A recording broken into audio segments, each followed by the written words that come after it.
নমস্কার, দেখছেন কলকাতা টিভি, সঙ্গে রয়েছে আমি স্বর্ণালী। শুরু করছি সংবাদ সারাদিন। শুরুতেই রাজ্যের আবহাওয়ার খবরের দিকে নজর রাখবো। বছর শেষে তাপমাত্রায় রেকর্ড পতন। কলকাতার সর্বনিম্ন তাপমাত্রা 12.6 ডিগ্রি। সোমবার সর্বোচ্চ তাপমাত্রা ছিল 18.2 ডিগ্রি। সর্বোচ্চ তাপ স্বাভাবিকের থেকে 7.2 ডিগ্রি কম। তার পাশাপাশি জেলায় জেলায়ও কিন্তু একই রকম ছবি আমরা দেখতে পাচ্ছি, অর্থাৎ শহর থেকে জেলায় পারদ পতন কিন্তু অব্যাহতই রয়েছে।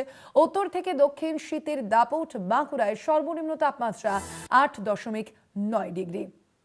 অর্থাৎ বোঝাই যাচ্ছে বছরের এই যে শেষের দিনগুলিতে একেবারে যে জাঁকিয়ে শীতের আমেজ যে উপভোগ করছে এবং বঙ্গবাসী, তা কিন্তু বলাই বাহুল্য।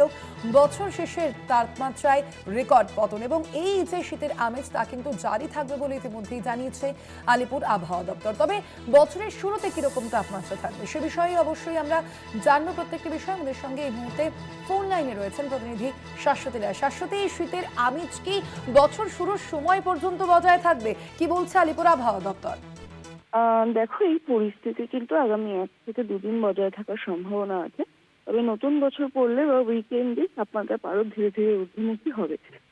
কারণ একই ধারে যেরকম দুটি ঘূর্ণাবর্তের অবস্থান রয়েছে, অপরদিকে পশ্চিমী ঝঞ্ঝাও কিন্তু বাদ ছাড়তে পারে এই শীত ঠান্ডার ক্ষেত্রে। তবে তাপমাত্রার পারদ যেহেতু সর্বোচ্চ এবং সর্বনিম্ন দুই নিম্নমুখী, আজকে বলা যায় যে শহরের তাপমাত্রা সব থেকে কম এবং মৌসুমে শীতলতম দিন হতে চলেছে আজকে।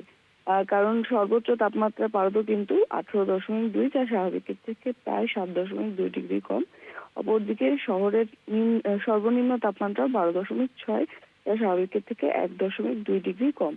এই পরিস্থিতির সঙ্গে সঙ্গে সকাল থেকে কুয়াশা জারি।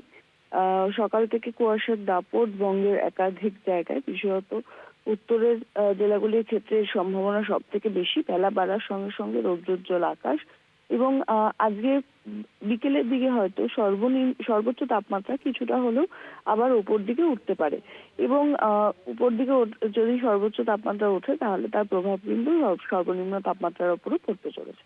ধন্যবাদ শাশ্বতী।